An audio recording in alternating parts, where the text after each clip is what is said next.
Ibu saya di kampung itu 14 anaknya, Bu. Tidak ada sekolah. Bahasa Indonesia tidak lancar. Tapi yang membuat saya kagum, kalau mau sholat, dia ganti bajunya. Saya aja belum mampu seperti itu. Itu di ruang tiurnya, dia gantung kudung dengan bajunya, dengan ada yang pembungkus kepalanya. Setiap beliau mau sholat, pasti dia ganti baju. Masya Allah. Selalu ini yang membuat ibu saya doanya makbul. 14 anaknya.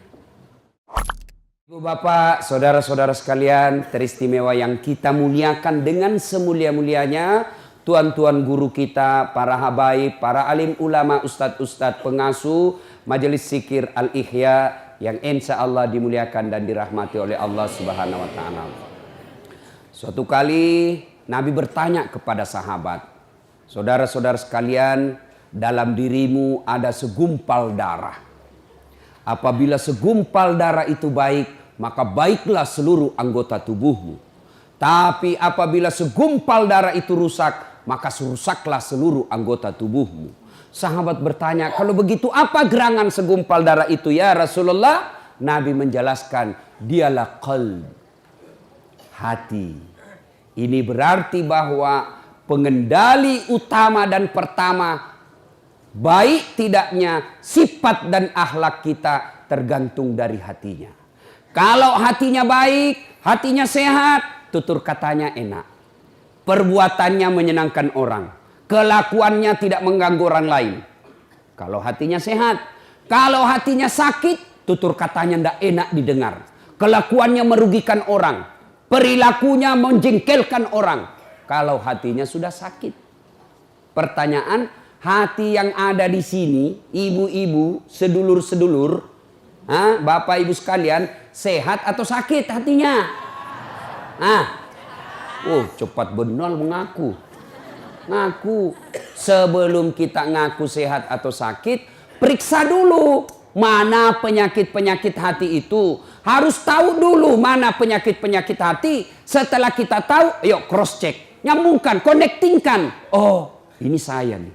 Sakit hati saya. Ini tidak. Sehat hati saya. Nah, sekarang perlu kita tahu apa saja jenis-jenis penyakit hati itu. Inilah yang kita bahas pada taklim kita kali ini. Penyakit-penyakit hati dengan harapan pulang majelis hatinya sehat. Amin. Penting ini Pak. Kenapa? Di akhirat tidak ada orang masuk neraka gara-gara penyakit kusta.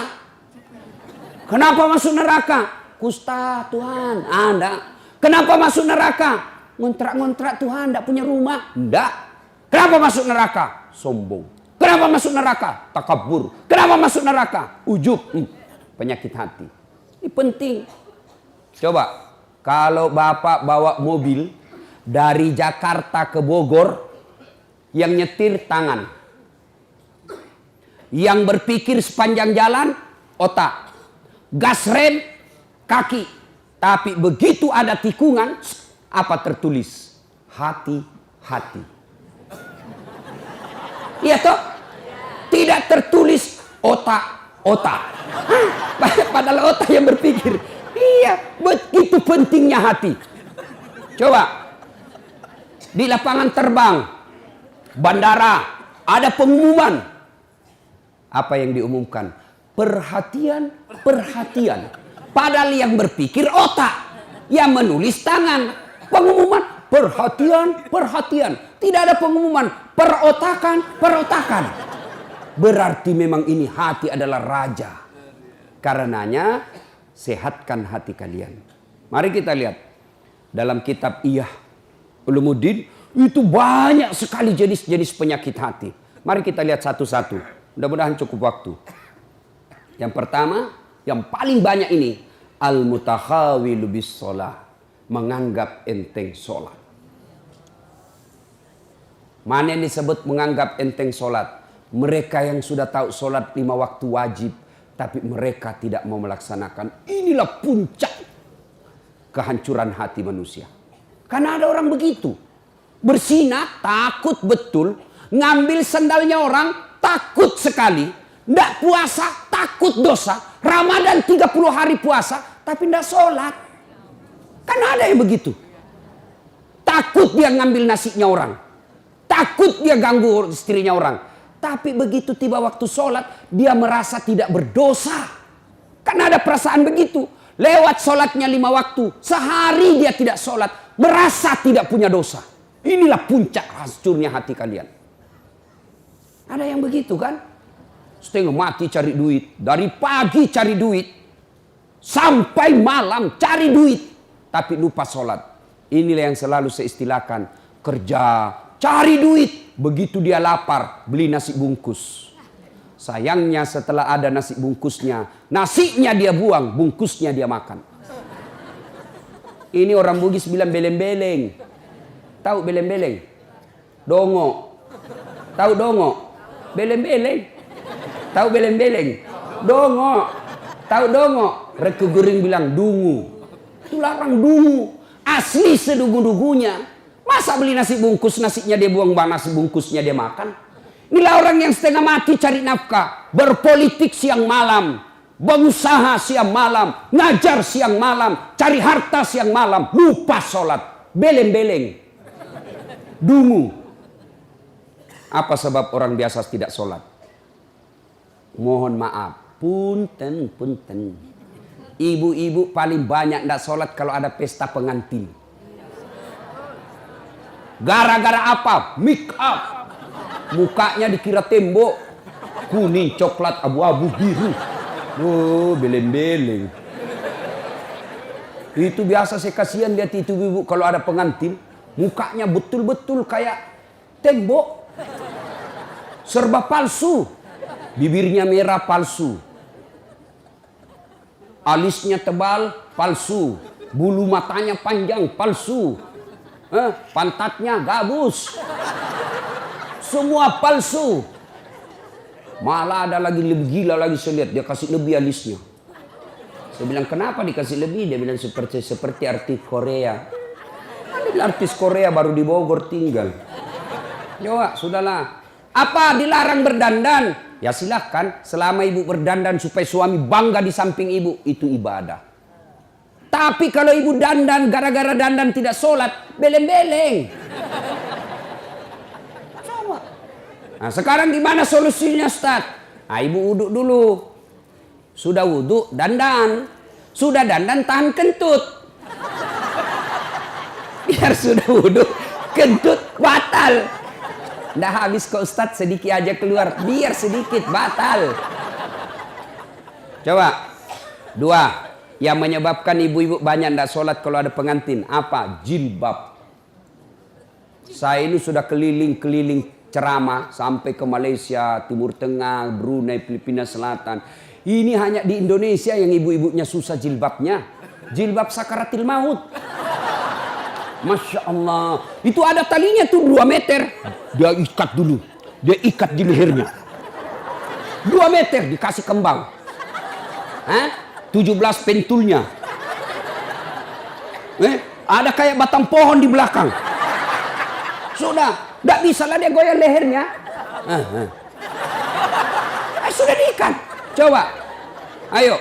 Pakai lagi. Jilbab yang sempit. Celana roknya sempit. Suaminya bilang, cepat-cepat. Buru-buru kita ketinggalan. Tunggu sedikit Pak. Ini namanya beleng-beleng. Tiba waktu sholat. Hayya 'alas shalah.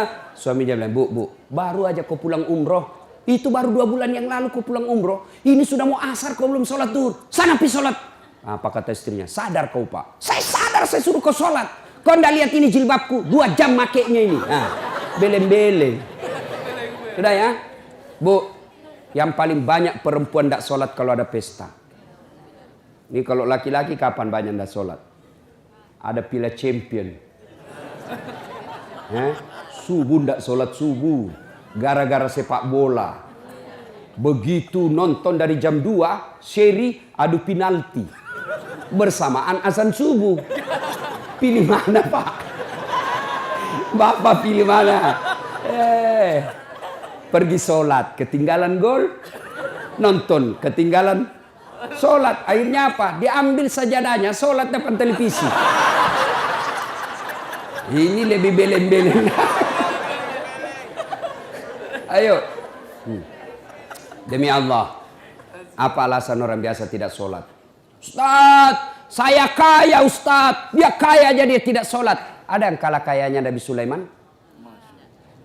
Ada yang kaya Nabi Sulaiman? Nabi Sulaiman itu pekarangan rumahnya emas. Ada di sini pekarangan rumahnya emas. Paling kalau orang Bugis, kalau paling kaya giginya dikasih emas. Coba. Dia cakep Ustaz. Ada yang kalah Nabi Yusuf? Ayo. Tuh cakepnya Nabi Yusuf. Bayangkan cakepnya itu manusia. Ibu-ibu disuruh ngiris-ngiris bawang. Suruh lewat Nabi Yusuf seperti Pragawati. Yang kalau di atas apa itu? Catwalk. Lewat Nabi Yusuf. Ini ibu, Masya Allah, ini bukan manusia ini, cakep betul. Tidak sadar, dia iris tangannya, dia tidak rasa begitu terpesonanya dengan mukanya Nabi Yusuf. Segagah-gagahnya Ustadz Das'ad.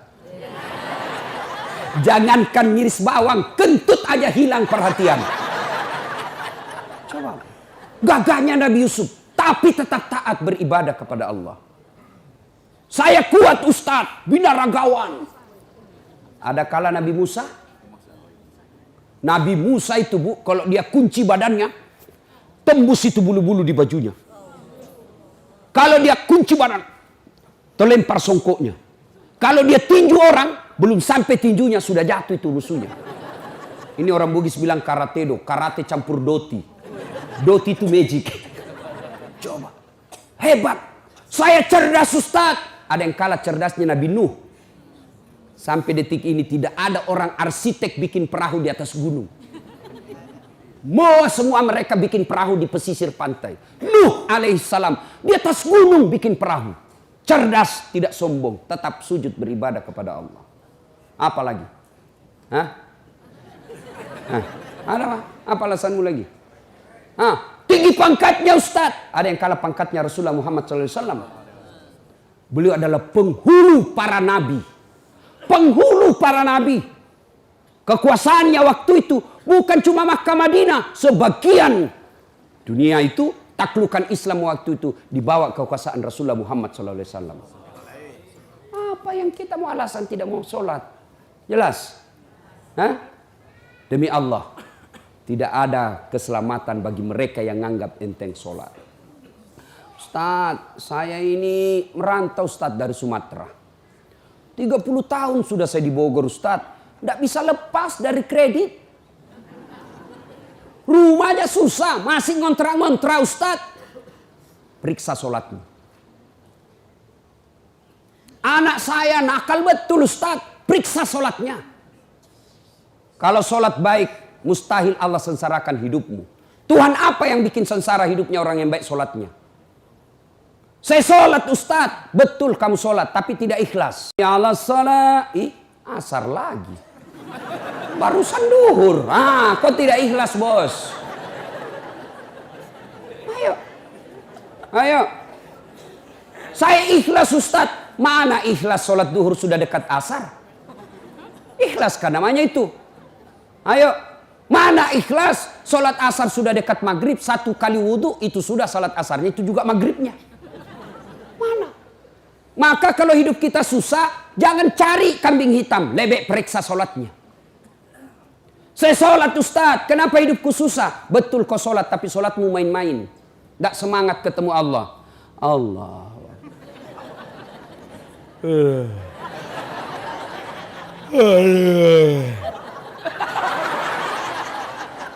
Siratal.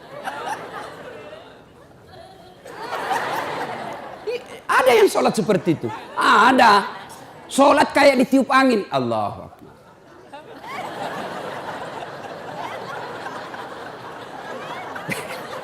Siapa ajar kau sholat begitu?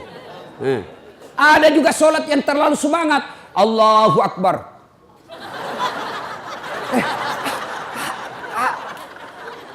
Ibu ketawa karena membayangkan diri sendiri lah. Makanya kalau ada masalah dalam hidup, ayo pertama yang harus kita selesaikan, sempurnakan sholatmu bos. Saya sholat Ustadz, betul ibu sholat. Tapi ibu yang pakai baju sholat sudah 3 hari tidak dicuci. Ketemu Allah pakai daster. tinggi sebelah lagi. CD-nya 2 hari tidak dicuci dipakai. Begitu sholat gatal semua. Siapa ngajar sholat seperti itu? Nah, ayo ya, mulai hari ini koreksi sholatnya, Bu. Ibu saya di kampung itu 14 anaknya, Bu. Tidak ada sekolah. Bahasa Indonesia tidak lancar. Tapi yang membuat saya kagum, kalau mau sholat, dia ganti bajunya. Saya aja belum mampu seperti itu. Itu di ruang tiurnya, dia gantung kudung dengan bajunya, dengan ada yang pembungkus kepalanya. Setiap beliau mau sholat, pasti dia ganti baju. Masya Allah. Selalu ini yang membuat ibu saya doanya makbul. 14 anaknya. Ibu cuma 1 anaknya tidak bisa ganti baju kalau mau sholat. Yang ketawa, saya serius ini, Bu. Masya Allah. Bapak-bapak, adik-adik, kalau ada yang sampai sekarang belum dapat kerja yang baik, koreksi sholatmu. Ayo, apa susahnya sholat, bos? Apa susahnya sholat? Lebih susah puasa, 30 hari kita lapar. Lebih susah haji, ngantri. Umrah aja kejar-kejar sholatmu tidak bagus. Ayo. Mau zakat sedekah berat, ada duit modal. Sholat yang penting ada maumu. Haji sekali setahun. Umrah penuh modal. Sholat 24 jam Allah menunggumu. Subuh Allah nunggu. Tengah hari capek Allah tunggu duhur. Sore mau curhat Allah tunggu asar. Maghrib selesai kegiatan Allah tunggu di maghrib kita. Mau tidur silahkan curhat sebelum isya. Tengah malam bangun tidak bisa tidur. Yuk kau sholat tahajud. Cuma kita tidak sadari kekuatan sholat. Sholat kecil buat Allah kasih kalian rumah. Kecil buat Allah kasih kalian jadi anggota DPR. Kecil itu asam urat. Kecil itu kolesterol. Perbaiki sholat. Cuma kita kalau sakit langsung ke dokter. Memangnya dokter yang sembuhkan kamu? Ke Allah dulu. Allah, dokter. Saya sampai detik ini belum pernah ketemu dokter yang hebat. Kenapa? Begitu saya ke dokter, saya juga yang kasih tahu penyakitku. Assalamualaikum Ustaz. Waalaikumsalam dok. Kenapa Ustaz? Ini mencret-mencret saya dok. Kenapa bisa? Dalam hatiku ya urusanmu. Karena kau dokter. Masa saya yang kau tanya? Allah. Tanpa bapak beritahukan, ibu beritahukan. Allah sudah tahu penyakitnya ibu. Yang dokter hebat itu baru muncul. Pasti mencret Ustaz. Ah itu hebat itu. Tapi kan tidak. Iya. Maka bapak ibu sekalian perbaiki sholat. Nah, itu tetangga saya Ustaz tidak sholat. Tapi kok rezekinya baik. Proyeknya lancar. Oh jangan salah. Memang duitnya banyak. Mobilnya mewah. Rumahnya megah. Tapi apa yang ibu bapak tidak tahu. Istrinya selingkuh, suaminya membalas. Banyak kita lihat orang kaya. Tapi menderita batinnya. Duitnya banyak. Dihormati di kantor. Dimuliakan di kantor. Tapi sampai di rumah aja dilempar piring sama anaknya masih SMP. Itu sudah. Banyak duitnya tapi tidak ada kebahagiaan rumah tangganya. Banyak duitnya tapi tidak ada bisa dia makan. Duitnya 7 miliar tapi dilarang makan nasi. Apa enaknya? Dilarang makan nasi. Dilarang makan karedok. Apa? Yang bisa dia makan hanya ubi rebus. Duit 7 miliar cuma ubi rebus. Pret. Ya, maka Bapak Ibu, adik-adik jangan galau, perbaiki sholatmu. Saya bisa bicara begini, saya alami. Demi Allah, saya pernah menjadi cleaning service. Bersihkan toilet triple terkenal di Makassar waktu itu. 4 toilet saya harus bersihkan tiap hari. Saya bilang sama koordinator kebersihan, tidak usah gaji saya. Kasih masuk namaku undian umroh kalau ada gratis. Sampai tutup itu kantor, tidak dapat. Saya pernah menjadi loper koran. Loper koran. Selesai sholat subuh saya bawa naik sepeda itu langganan harian Fajar di Makassar. Hilang lagi sepeda BMX ku. Tidak tahu sampai sekarang saya belum dapat siapa yang curi. Yang ngajar itu kalau saya dapat itu saya lapor di KPK. Masya Allah. Hai, saya sering jalan kaki pergi sekolah. Saya pernah dihina kawan saya waktu kuliah. Keluar dari ruangan kuliah. Dia tunjuki saya, Dasat, tidak malu-malu kau, cakar semua bajumu. Cakar itu rombengan. Nah, tahu, baju bekas yang dari Eropa dijual, 100.000 kalau di matahari 100.000 satu. Ini 10.000 4 masih ditawar. Coba bayangkan. Saya tidak marah. Biiznillah dengan izin Allah. Saya istiqamah pelihara sholat dengan sebaik-baiknya. Alhamdulillah dengan izin Allah. Saya sudah punya travel sendiri. Kapan saja saya mau umroh bisa. Dengan izin Allah. Kalau kawan saya dulu yang hina saya kata pakai baju cakar. Alhamdulillah sekarang Ramadan baru-baru saya kasih lagi zakat. Coba. Kalau saya jalan kaki dulu alhamdulillah punya kendaraan. Yang jarang seperti itu di Makassar. Alhamdulillah dengan izin Allah. Apa susahnya Allah kasih kamu rumah? Apa susahnya Allah kasih lunas utangmu? Kecil buat Allah. Yang penting sholat men, sholat. Perbaiki sholatmu, Allah yang selesaikan utangmu. Adakah manusia tidak ada masalahnya di dunia? Hah? Ini malah ibu-ibu penuh masalah saya lihat mukanya ini. Mana ada manusia tidak ada masalahnya? Semua punya masalah. Ustadz, ibu pikir tidak ada masalahnya? Masalah saya besar. Mau kawin lagi tapi takut sama istri. Semua punya masalah. Alhamdulillah Allah tidak berkata, Das'at kalau ada masalahmu kau jadi anggota DPR dulu. Ada masalahmu kau jadi gubernur dulu. Ada masalahmu kau jadi profesor dulu. Tidak. Allah cuma minta, Das'at ada masalahmu ista'inu bis-sabri was-shalah. Sabar, perbaiki sholatmu. Saya yang selesaikan masalahmu. Itu janji Allah, bukan janji caleg. Oh, kalau caleg dijanji Anda boleh kita dijanji sorga, dijanji juga kita sorga. Nih kartu namaku, pilih saya. Ada masalahmu, punten, hubungi saya, sama-sama Sunda. Pilih, begitu terpilih, dia ganti nomor HP-nya. Ini manusia, tapi kalau Allah, ayo dek, ada masalahmu, perbaiki sholatmu. Ya? Teman setan yang pertama, nganggap enteng sholat. Apa akibat dan hukuman bagi mereka meninggalkan sholat? Lain waktu kita bahas. Sekarang yang kedua. Penyakit hati yang kedua. Sombong. Ujub. Takabur. Borro. Mau dibilang. Mau dikata. Itu penyakit sombong. Ingat sejarahnya iblis keluar dari sorga? Ya? Apa penyebabnya? Apa karena dia miskin? Apa karena dia korengan? Apa karena dia penyakit kusta? Tidak. Ciptakan Adam. Allah perintahkan, wahai seluruh makhlukku, kau sujud di hadapan Adam. Inilah makhluk saya paling mulia. Iblis, malaikat, sujud. Meskipun awalnya sempat protes. Tumbuh-tumbuhan binatang, sujud hormat kepada Adam. Satu makhluk Allah yang tidak mau. Namanya iblis. Iblis protes. Saya tidak mau ya Allah. Kenapa iblis? Adam baru diciptakan. Saya senior. Masa senior hormat sama junior? Gengsi dong. Adam diciptakan dari tanah. Saya dari api. Unsur kejadian saya lebih mulia dari Adam. Saya tidak mau. Allah berfirman, wah kau sombong rupanya iblis. Sombong tidak layak menghuni sorga. Keluar kau dari sorgaku. Diusir dari sorga. Cuma iblis waktu diusir, dia minta, ya Allah, nih sebelum saya keluar dari sorga, nih ada 2 proposal saya. Permohonan saya, 1, berikan saya umur yang panjang. Oke, kata Allah, kau tidak akan mati sampai hari kiamat. Kata iblis itu beranak pinak. Andai kita ketemu sama dunia, Pak, ini ada banyak di sini kita, Pak. Cuma karena dunia kita beda, maka tidak ketemu. Tapi di sini dia lihat kita ini, Pak. Oh ini nih sasaran saya nanti nih. Pulang ini saya goda lagi nih supaya goda ini. Itu cuma tidak dilihat.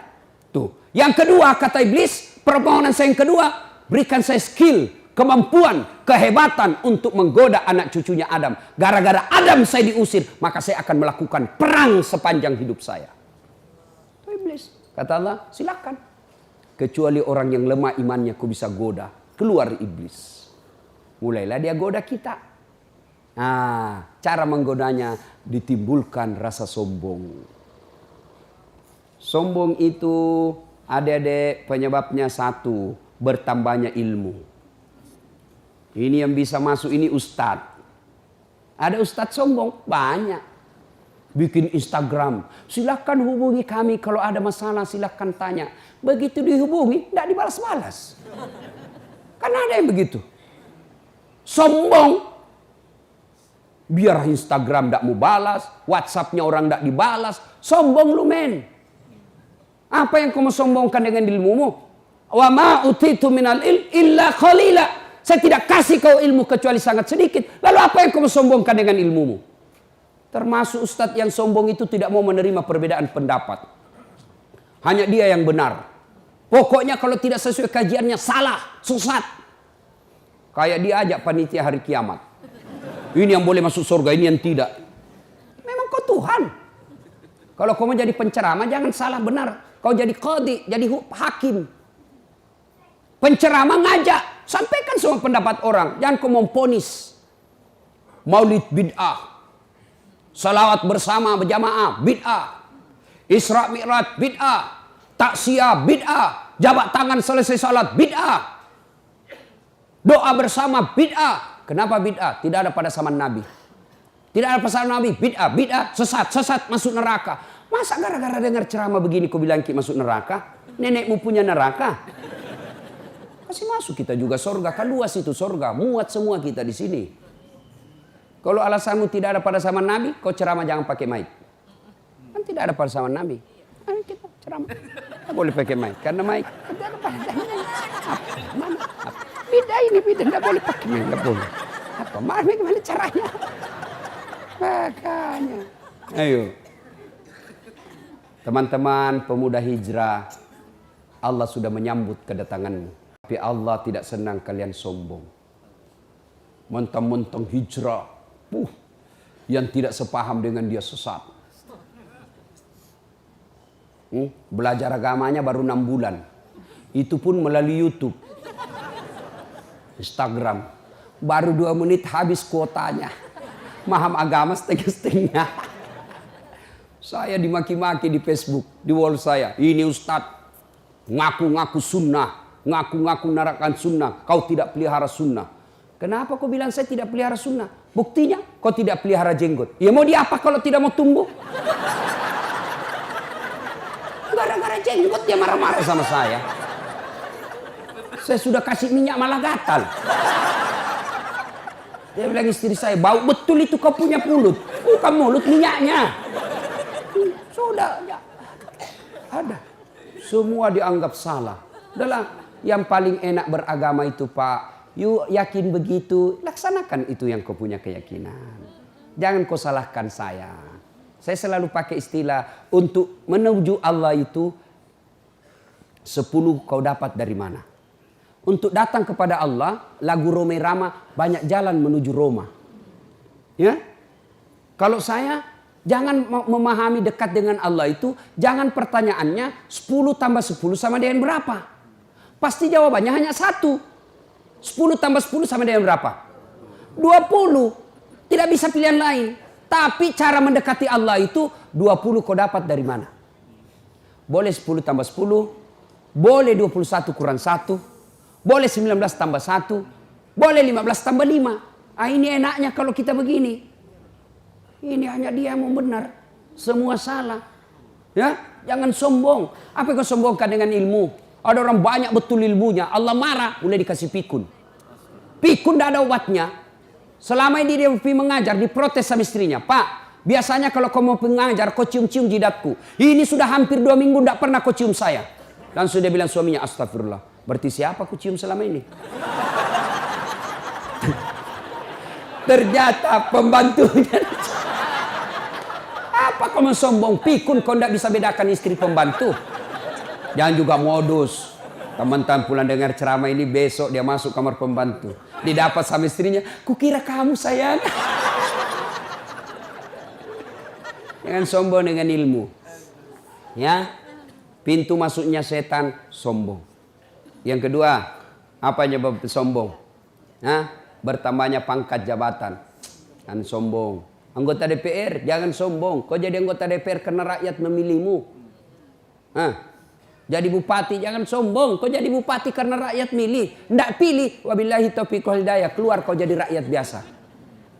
Apalagi menyebabkan orang sombong? Bertambahnya harta. Jangan sombong, nanti kau seperti Qarun. Banyak duitnya. Takabur, tenggelamkan oleh Allah. Belajar dari Palu, belajar dari Donggala. Aceh, sekejap saja hancur. Jangan sombong. Apalagi membuat orang sombong? Bertambahnya ibadah. Yang tadinya malas sholat, sekarang sholatnya bagus. Bukan cuma 5 waktu, sunnahnya pun oke. Mulai sombong, jangan. Allah senang orang yang alim, tapi Allah tidak senang orang yang sombong. Puncak kesombongan, tidak mau sujud di hadapan Allah. Dalam hadits qudsi Allah jelaskan, ada 3 temannya setan di dunia. Satu di antaranya, ghaniyun mutakabbir, orang kaya yang sombong. Kaya harta sombong temannya setan. Kaya ilmuwan sombong temannya setan. Kaya pangkat pejabat temannya setan. Tapi masih masuk akal. Orang masih, ya wajarlah dia sombong. Dia wali kota. Wajarlah dia sombong, banyak duitnya. Wajar dia sombong, tinggi ilmunya. Tapi temannya setan. Masih wajar. Tapi ini sudah miskin, pengangguran, jelek mukanya, bau keteknya. Sombong lagi, bukan kau temannya setan, kau sudah jadi setan cilaka. Salatullah, salamullah, ala toha rasulillah. Salatullah, salamullah, ala yasin habibillah. Ibu bapak, saudara-saudara sekalian yang saya hormati. 1, teman setan itu penyakit hati, menganggap enteng sholat. 2, sombong. 3, bakhil, pelit, dedekut. Orang Bugis bilang seke, kikirigalla paku jambatan. Itu pelit sekali. Itu temannya setan. Ibu-ibu, mau lihat pelitnya ibu? Coba kalau dia beli sayur. Hobi memang dia nawar. Kalau dia ke pasar, beda 1000 dia kelilingi tuh pasar. Beda 1000 tuh dia kelilingi. Bu, halo ibu. Bu, kalau ibu belanja di Trans Studio, Trans Mall, atau Alfamidi, Alfamart, tawar apa tidak? Tawar apa tidak? Coba kau tawar dibilang ke orang gila. Lalu pedagang kasihan yang sesama kita pribumi datang naik sepeda motor, kadang kala sepeda, dia datang, dia sudah panggil kita, ya Bu Haji, Bu Haji makin cantik aja, masih nawar. Apa namanya kalau bukan pelit? Sudah enaknya itu, berapa Mas? 10.000 Bu Haji, 11.000 ya. Mantap. Kalau kan ibu-ibu yang suka nawar, kalau bapak-bapak kan tidak suka nawar ya. Ibu-ibu tuh suka betul nawar. Bu, ibu bersedekah itu tidak mesti masuk masjid. Sedekah dengan niat. Mas, berapa Mas? 15.000, 13.000 ya Mas. 15.000, oke, saya bayar 15.000. Tapi dalam hati ibu, sebenarnya saya beli 13.000, 2.000-nya saya sedekahkan untuk Mas. Boleh. Jangan terlalu pelit. Ibu mau enggak suaminya diambil orang? Mau? Silakan pelit. Orang pelit itu tidak ada yang suka. Bahkan orang pelit sekalipun tidak suka sama orang pelit. Benar Pak. Begitu jeleknya itu sifat pelit. Tidak ada yang suka. Coba saya tanya. Bapak-bapak senang tetangga dermawan atau pelit? Ibu-ibu senang suami yang pelit atau dermawan? Senang mantu yang pelit atau dermawan? Teman-teman yang pelit atau dermawan?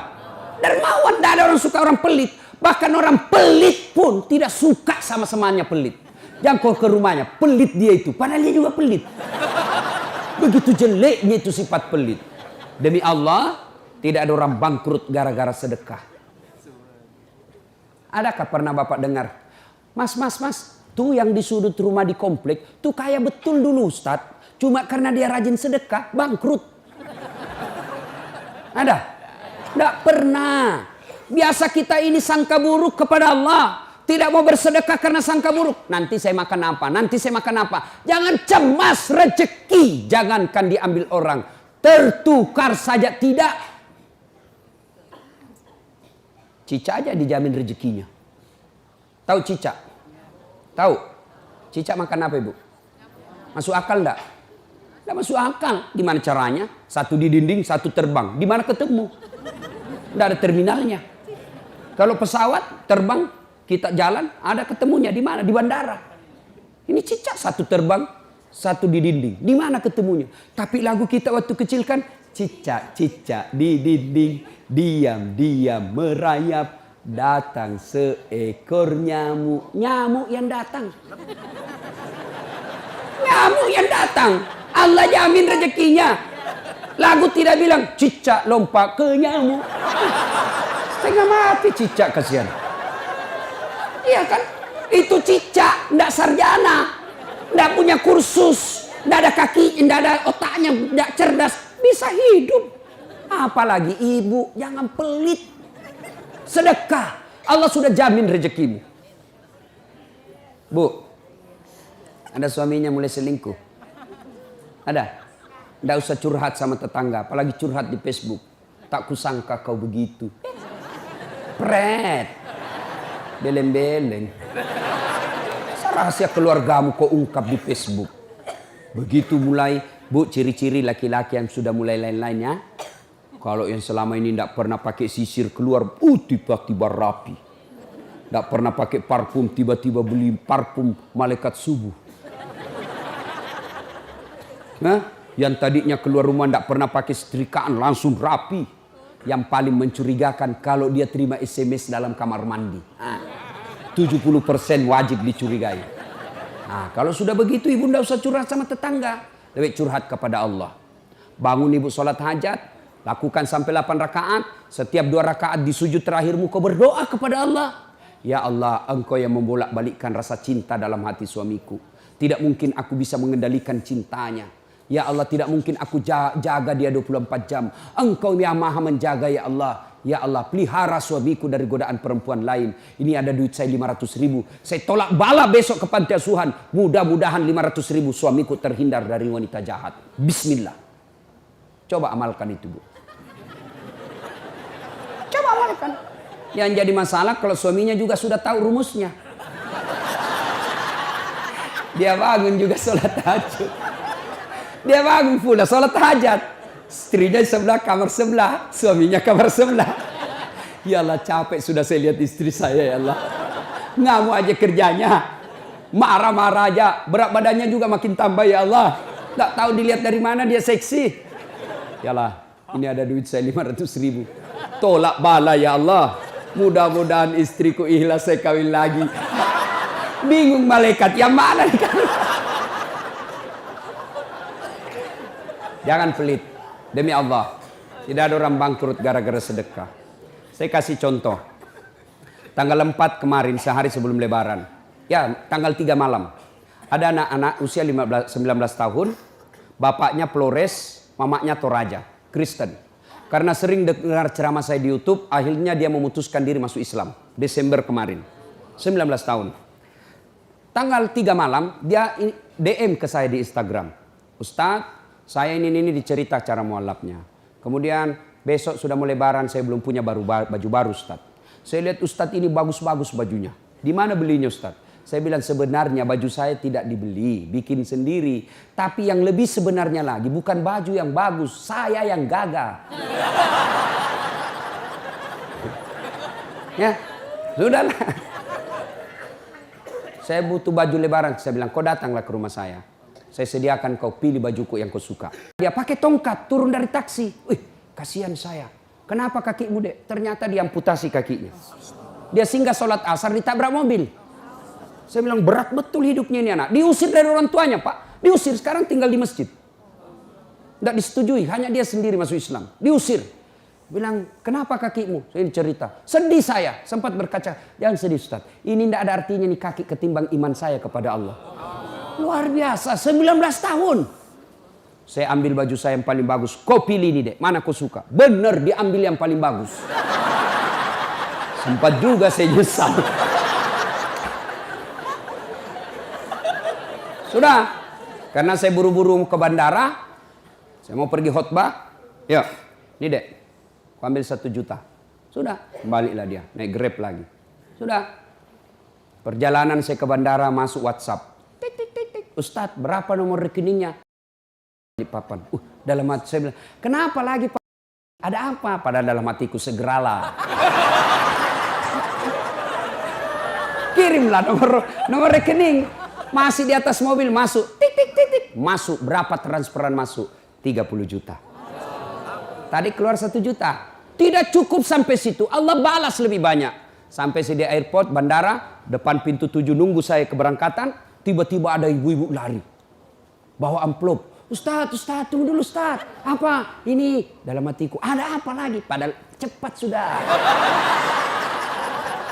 Ini ada ternyata ada fans saya, dia lihat saya di bandara, dia mau kasih, tapi cepat buru-buru mau masuk bandara. Dikasih saya melalui itu ibu, nih ada Ustaz titipan dari ini. Oke, saya buka, berapa isinya? 10 juta. Kenapa ibu miskin? Karena ibu malas bersedekah. Selalu berkeyakinan saya miskin. Maka Allah, ana inda sonni abdibi, saya tergantung sangkanya hambaku. Kalau kau sangka tidak mampu, maka kau kukasih tidak mampu. Sedekah ibu. Allah tidak lihat 1 jutanya, Allah tidak lihat 100 ribunya. Yang Allah mau nilai, kamu sedekah enggak 1 hari ini? Jangan pernah lewatkan maghrib tanpa sedekah di hari itu. Coba amalkan. Coba. Kenapa kita tidak bisa umroh? Karena selalu yakin saya tidak mampu. Maka Allah ya sudah kau yakin tidak mampu. Sedekah. Pulang ini kau sedekah sama tetanggamu. Cari orang miskin. Cari janda-janda tua. Tidak usah janda muda. Banyak yang bisa selamatkan. Jelas? Salatullah salamullah ala toha rasulillah. Salatullah salamullah ala yasin habibillah. Nah, sudah banyak sebenarnya penyakit hati tapi waktu yang terbatas. Saya cuma bilang waktu yang terbatas. Saya ada acara di Bandung ibu jam 10. Saya ini orang kampung. Saya tidak tahu Bogor ke Bandung jauh. Saya pikirnya 1 jam. Inilah kalau kita pakai pulsa lokal. Saya orang kampung, tidak tahu saya. Oh ternyata jauh. Nah saya harus segera selesaikan. Insya Allah kalau panitia ngundang saya lagi ke sini, saya datang lagi. Insya Allah ya. Nah, ini penyakit hati. Sekarang gimana cara mengobatinya? Ala bizikrillahi tatma'innul qulub. Ketahuilah dengan berzikir mengingat kepadaku, maka hatimu akan jadi tenang. Jadi kalau kita punya penyakit hati, maka datang di majelis zikir al-ihya ini. Ini salah satu caranya. Memang ibu tidak dapat voucher. Memang ibu tidak dapat undian. Tapi apa yang ibu dapat? Ilmu, tapi ilmu tidaklah terlalu menolong ketika ilmu itu tidak diamalkan.